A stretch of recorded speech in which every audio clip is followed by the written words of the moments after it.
Hello guys, आपका बहुत बहुत स्वागत है। हम बात करेंगे जेनेटिक्स में। तो जेनेटिक्स में जो सबसे महत्वपूर्ण है जेनेटिक्स में वो है डोमिनेंट और रिसेसिव जो कैरेक्टर होते हैं उसके बारे में। तो सबसे पहले डोमिनेंट क्या होता है और रिसेसिव क्या होता है। तो आप देख सकते हैं ये है कुछ कैरेक्टर और ये है डोमिनेंट और ये है रिसेसिव। तो गाइस सबसे पहली बात है कि जो डोमिनेंट होता है उसका मतलब होता है एक्टिव और इसका मतलब होता है घातक, ऐसे समझ सकते हैं। और जो रिसेसिव लक्षण होता है उसका मतलब होता है ये सुप्तावस्था का लक्षण होता है। ये लक्षण निष्क्रिय होता है लेकिन ये भी डेंजर होता है कुछ समय के बाद।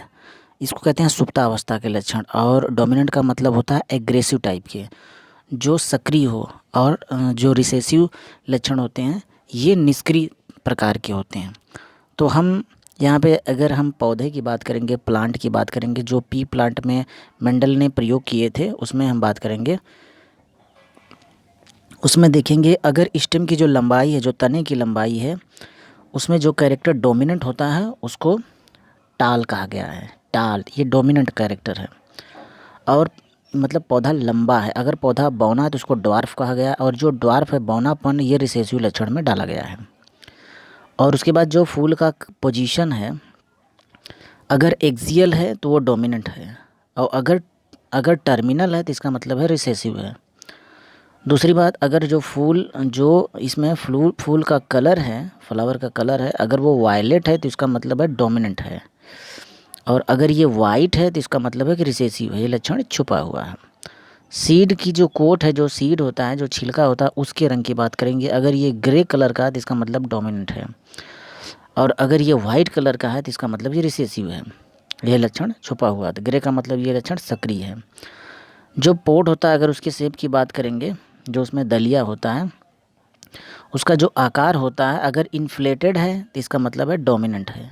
और अगर कंस्ट्रिक्टेड है तो इसका मतलब है रिसेसिव है ये। उसके बाद जो पोट का कलर है, अगर ये ग्रीन कलर दे रहा है, जो पोट होता है, जो दाने होते हैं, जो फलियां हैं, अगर ये ग्रीन रंग कलर की है, हरे रंग की है, तो इसका मतलब ये डोमिनेंट है। और जो येलो कलर का है इसका मतलब है ये रिसेसिव है। उसके बाद कोटिलीडन जो है, कोटिलीडन का जो कलर है, अगर पीला है तो इसका मतलब है कि डोमिनेंट है, लक्षण उभरा हुआ है। और अगर ग्रीन है तो इसका मतलब ये लक्षण छुपा हुआ है। उसके बाद सीड के फार्म की बात करेंगे, अगर ये राउंड है, गोलाकार है, तो इसका मतलब डोमिनेंट है। और अगर ये रिंकिल यानी सिकुड़ा है तो इसका मतलब है कि ये रिसेसिव लक्षण है।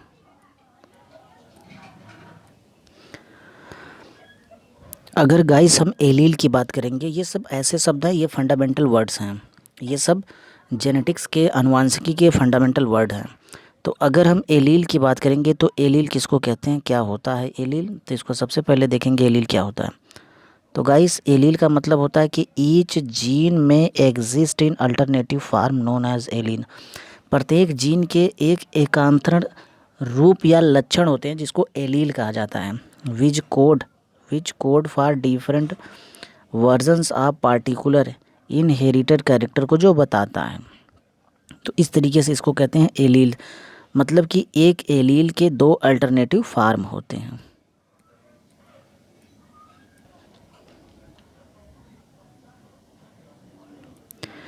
और अगर गाइस हम डोमिनेंट की बात करेंगे या और रिसेसिव एलील की बात करेंगे तो ये क्या क्या है। A dominant allele make a dominant allele mask or hide expressions, ये लक्षण को दिखाता है या छुपाता है ऑफ रिसेसिव एलील को। And it is represented by upper case letter, इसको अपर केस लेटर में लिखते हैं।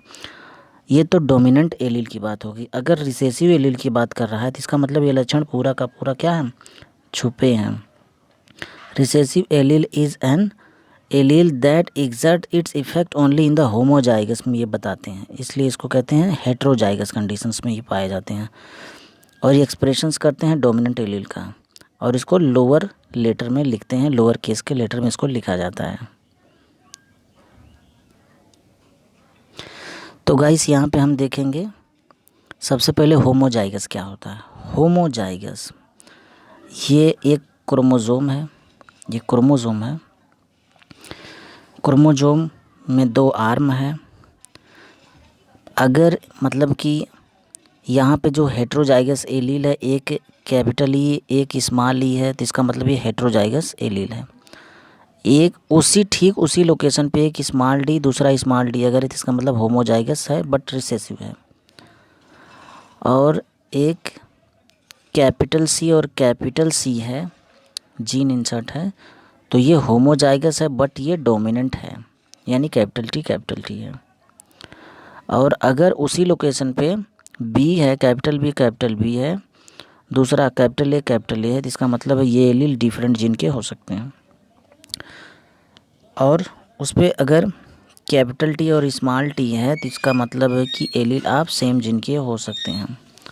और यहाँ पे हम बात करेंगे कि होमोजाइगस होता क्या है। सबसे पहले होमोजाइगस देखिए, indicate they possess two identical allele for a trait. एक ट्रेट के दो आइडेंटिकल फार्म होते हैं, वो तो होगा होमोजाइगस में। होमोजाइगस डोमिनेंट करता है genotype possess two dominant allele for a trait, यानी कैपिटल टी है, ये होमोजाइगस डोमिनेंट। आप ऐसा समझ सकते हैं कि जो होमोजाइगस डोमिनेंट है, मतलब कि जो होमोजाइगस डोमिनेंट है इसको कैपिटल टी कहते हैं। और जो होमोजाइगस है बट रिसेसिव है तो उसको कहते हैं स्मॉल टी। और तीसरा है कि अगर हेट्रोजाइगस है, जीनोटाइप है, तो इसका मतलब है कि एक कैपिटल एक स्मॉल। तो कैपिटल टी का मतलब होता है होमोजाइगस डोमिनेंट जीनोटाइप है, ये जीनोटाइप की बात हो रही है। और स्मॉल टी का मतलब है कि होमोजाइगस है मगर रिसेसिव है। तीसरा हेट्रोजाइगस है, इस यानी कि एक कैपिटल और एक स्मॉल टी होता है। तो इस तरीके से इसके संकेतों का इस्तेमाल करते हैं। और गाइस, ये जीनोटाइप और फिनोटाइप क्या होते हैं। जीनोटाइप का मतलब होता है जेनेटिकल अपीयरेंस और फिनोटाइप का मतलब होता है फिजिकल अपीयरेंस, यानी कि जेनेटिकल और फेनेटिकल अपीयरेंस। तो जीनोटाइप क्या है कि genotype is a defined as a genetical constitutions of an individual for any particular character का ये हो सकता है आप है ट्रेट का। Genotype are individual is usually express by a symbol cap, यानी कि स्मॉल टी हो सकता है, कैपिटल टी स्मॉल टी या कैपिटल टी हो सकता है। ये तो होता है जीनोटाइप, इसको कहेंगे जीनोटाइप। ये लक्षण जीनोटाइप के हैं जो जेनेटिकली अपीयरेंस को बताते हैं किसी भी इंडिविजुअल ट्रेट में। फिजिकल अपीयरेंस का मतलब होता है कि जो बाहरी रूपरेखा होती है, तो फिनोटाइप इसको बोलते हैं फिजिकली। तो इसका मतलब होता है इसको अगर देखा जाए तो इसका phenotype is a observable properties of an individual for any particular trait. The phenotype of an individual is mostly dependent on it's genetical constitutions के बेस पे ये होता है। ये फिजिकल अपीयरेंस है, ये बाहरी रूपरेखा। और जीनोटाइप का मतलब होता है आंतरिक रूपरेखा कि डीएनए का जो कंस्ट्रक्शन, जो डीएनए कंस्ट्रक्शन मटेरियल है वो किस बेस पे कैसे वहाँ पे अरेंज है, इसको कहते हैं जेनेटिकल अपीयरेंस। और बाहरी रूपरेखा, कैसा फूल का रंग है, फूल की आकृति कैसी है, फूल कितना बड़ा है, ये सारी चीज़ें फिजिकल अपीयरेंस में आती हैं। और है मेंडल का जो पहला नियम है गाइस, इसकी हम बात करेंगे। जो मेंडल का पहला लॉ है जो मेंडल सर ने दिया था, ये है कि मेंडल लॉ जो है इनहेरिटेंस के एप्लीकेबल होते हैं सेक्सुअली प्रोड्यूसिंग यूकैरियोटिक ऑर्गेनिज्म पे ये काम करते हैं। यूकैरियोटिक ऑर्गेनिज्म प्रोकैरियोटिक पे फॉलो नहीं होता है। और ये हाइब्रिडाइजेशन के बेस पे बनाया गया है, इस पे मटर पे हुआ था, तो इसलिए इसको कहते हैं दीज लॉ आर, इसको सेग्रीगेशन का नियम भी कहते हैं, मेंडल का पहला नियम भी कहते हैं, या लॉ ऑफ इंडिपेंडेंट असॉर्टमेंट भी कहते हैं। तो ये नियम है क्या, आइए हम जानते हैं इस नियम को। इसमें क्या है दोस्तों कि this law state that each individual पजेज, इसमें 2 एलील्स को बताता है फॉर ए पार्टिकुलर कैरेक्टर को at the time of formation of gamete, जब गेमिट का निर्माण हो रहा था उस समय की बात को ये करता है। Allele separate from each other, उसमें दोनों एलील एक दूसरे से अलग हो जाते हैं। और साथ में क्या होता है कि under each gamete carries only 1 alleles, और एक गेमिट एक एलील को कैरी करता है। That means gamete are always pure, इसमें जो गेमिट बनते हैं वो पेवर होते हैं, इसलिए इसको लॉ ऑफ प्योरिटी गेमिट भी इसको बोला जाता है। और ये जो जेनेटिक्स है इसका प्रमुख आधार ये है। दोस्तों, आपने बार बार देखा होगा कि F1 जनरेशन जो है, आपने देखा होगा कि जो F1 जनरेशन्स है और ये F2 जनरेशन्स है। F1 जनरेशन को बोलते हैं फर्स्ट फीलियल जनरेशन्स और F2 को बोलते हैं सेकंड फीलियल जनरेशन्स। तो ये है क्या? फर्स्ट फीलियल जनरेशन का मतलब होता है कि when the member of the F1 generations were crossed, जब पहली बार इसको क्रॉस किया जाता है। और F2 जनरेशन का मतलब होता है second filial generations, cross between true breedings, दो ब्रीडिंग को क्रॉस किया जाता है, टाल एंड द डवार्फ को, तो इसलिए इसको बोलते हैं F2। और इसको ले जाते हैं P जनरेशन में, पेरेंटल जनरेशन में लेके जाते हैं गाइस। तो गाइस इसमें P जनरेशन्स हैं। P जनरेशन का मतलब साफ साफ होता है कि पेरेंटल जनरेशन, जो पेरेंट हैं, जो माता पिता हैं, ये मेल है मगर टाल है, यानी कि कैपिटल T, यानी कि ये डोमिनेंट कैरेक्टर है। और इसको बोल सकते हैं होमोजाइगस है, बट ये होमोजाइगस है और टाल भी है, डोमिनेंट भी है। दूसरा जो इसमें महिला है, जो फीमेल है, वो ड्वार्फ है, क्योंकि स्मॉल टी लगा हुआ है। होमोजाइगस है बट ये रिसेसिव कैरेक्टर है। तो इसको ऐसे हम समझ सकते हैं कि इसमें दो कैपिटल T हैं, इसमें दो स्मॉल टी हैं। जो दो कैपिटल T हैं तो एक कैपिटल T कॉमन है, तो उससे हमसे कोई मतलब नहीं। तो एक कैपिटल T गेमिट जब बनेगा तो एक कैपिटल T आएगा, ये तो हो गया, ये मेल से आएगा। और दूसरा जो स्मॉल टी आएगा, दोनों में स्मॉल टी है, तो दोनों देखने में सेम है, उसमें से एक स्मॉल टी आएगा फीमेल में, महिला से आएगा। तो इसका कैपिटल T इसका स्मॉल टी बना देगा कैपिटल स्मॉल T, और ये हो जाएगा टाल। और इस पीढ़ी को बोलते हैं हम F1 जनरेशन्स, यानी कि फर्स्ट फीलियल जनरेशन्स। तो ये जो पिता का जनरेशन है गाइस, इसमें जो F1 का मतलब ये माता पिता हैं, उनका जनरेशन्स है। ये गेमिट बन रहा है माता पिता से। F1 जनरेशन में जो संतान बनती है वो कुछ इस तरीके से है, और इसको बोलते हैं मोनो हाइब्रिड क्रॉस है, किसमें टाल और डॉर्फ के बीच में क्रॉस कराया गया है।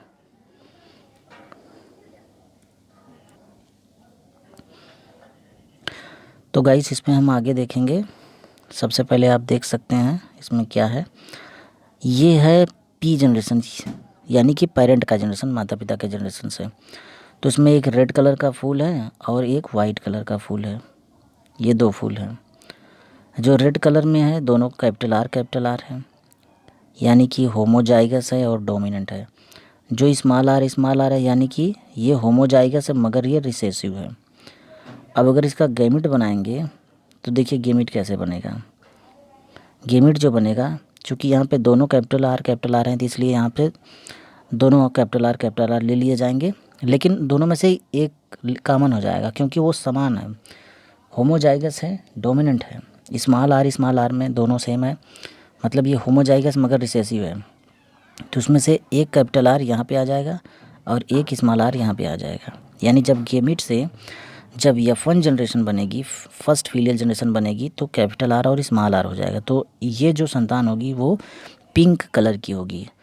तो F1 जब हाइब्रिड करेंगे तो प्लांट में, तो इसमें सेल्फ फर्टिलाइजेशन हो जाएगा। तो उस कंडीशन में क्या होगा, अभी P जनरेशन्स था, गेमिट बना और जो F1 जनरेशन प्राप्त हुआ, अब हम इसको यहाँ पे लाएंगे, जो पिंक कलर का प्राप्त हुआ प्रोडक्ट हमको। ये मेल है और ये फीमेल है, ये भी पिंक कलर का है, ये भी पिंक कलर का है, ये मेल है फीमेल है। इसमें क्या है, एक कैपिटल आर है, एक स्मॉल आर है। तो ये क्या है, हेटेरोजाइगस है। तो इसमें से क्या करेंगे, एक कैपिटल आर लेंगे, एक स्मॉल आर। और जो फीमेल है ये तो हो गया मेल से, और जो फीमेल है वहाँ से एक कैपिटल आर लेंगे, एक स्मॉल आर लेंगे, चूँकि ये हेटेरोजाइगस है। तो इस कंडीशन में क्या होगा, एक सिंपल था चार्ट बनाएंगे, तो वो चार्ट कुछ ऐसा होगा। यहाँ पे लिख देंगे, मतलब कुछ इस तरीके से, ये सेकंड जनरेशन है, ये F2 जनरेशन है, और ये मेल का गेमिट बन रहा है। तो यहाँ पे लिख देंगे कैपिटल आर और यहाँ पे लिख देंगे स्मॉल आर, चूँकि दो ही है। और यहाँ पे लिख देंगे कैपिटल आर और यहाँ पे लिख देंगे स्मॉल आर। क्यों? क्योंकि ये क्या है, फीमेल की गेमिट है और ये मेल की गेमिट है, तो कुछ इस तरीके से बन जाएगा। ये फीमेल की गेमिट है, महिला से प्राप्त हो रहा है, और ये पुरुष से प्राप्त हो रहा है, मेल फ्लावर से। तो इसका यहाँ पे कैपिटल आर उतार लेंगे, यहाँ पे कैपिटल आर उतार लेंगे तो कैपिटल आर हो जाएगा, और ये रेड कलर का हो गया। दूसरा है यहाँ पे कैपिटल आर उतार लेंगे, यहाँ के स्मॉल आर उतार लेंगे तो हो जाएगा कैपिटल स्मॉल आर, ये पिंक कलर का हो जाएगा। तीसरा है यहाँ से कैपिटल आर उतार लेंगे और यहाँ से स्मॉल आर उतार लेंगे तो ये हो जाएगा पिंक कलर का। और जो चौथा बन रहा है, चार संतानों में चौथी जो संतान है, यहाँ से स्मॉल आर यहाँ से उतार लेंगे और एक स्मॉल आर यहाँ से उतार लेंगे तो स्मॉल आर और ये हो जाएगा वाइट कलर का। तो गाइस इसमें देखिए, अगर हम जीनोटाइप का रेशियो देखेंगे सबसे पहले, तो इसमें जीनोटाइप क्या होगा, जीनोटाइप और फिनोटाइप। देखिए इसमें जो जीनोटाइप और फिनोटाइप है, जीनोटाइप 1 to 1 होगा, 1 to 1 होगा। कुल 4 संतान है, 1 2 3 4। तो देखिए इसमें क्या होगा, सबसे पहले क्या होगा कि इसमें जो एक होगा वो रेड कलर का पेवर है, एक पेवर रेड है जेनेटिकली अगर बात करेंगे, और एक ये पिंक है, एक दूसरा पिंक है, 2 पिंक प्राप्त हो रहे हैं तो 2 यहाँ पे लिखा हुआ। और जो चौथी संतान स्मॉल आर वो कुछ ऐसी है तो वो यहाँ पे हो जाएगा एक, टोटल 4 हैं। तो कुछ इस तरीके से गाइस हो जाएगा, एक रेड कलर है, पेवर है, और ये दोनों मिल जाएंगे, 2 ठे क्या है पिंक कलर का है, ये रेड है, ये पिंक है, और जो ये बन रहा है चौथा जो बन रहा है ये वाइट कलर का है। तो वाइट कलर की संख्या एक संतान की है, तो इसका जीनोटाइप हो जाएगा 1 to 1। जेनेटिकल अपीयरेंस हो रहा है, मतलब अगर अंदर से अनुवांशिकी देखेंगे। अब फिनोटाइप की बात करेंगे तो 1 to 1 ही होगा। कैसे, इसमें फिनोटाइप की बात करेंगे तो ये भी होगा 1 to 1। टोटल 4 संतान बन रही है, तो 1 2 3 1 4। देखिए एक लाल रंग का है, एक पिंक रंग का है, हल्का से गुलाबी है, और एक और पिंक रंग का बन रहा है, और एक सफ़ेद होगा,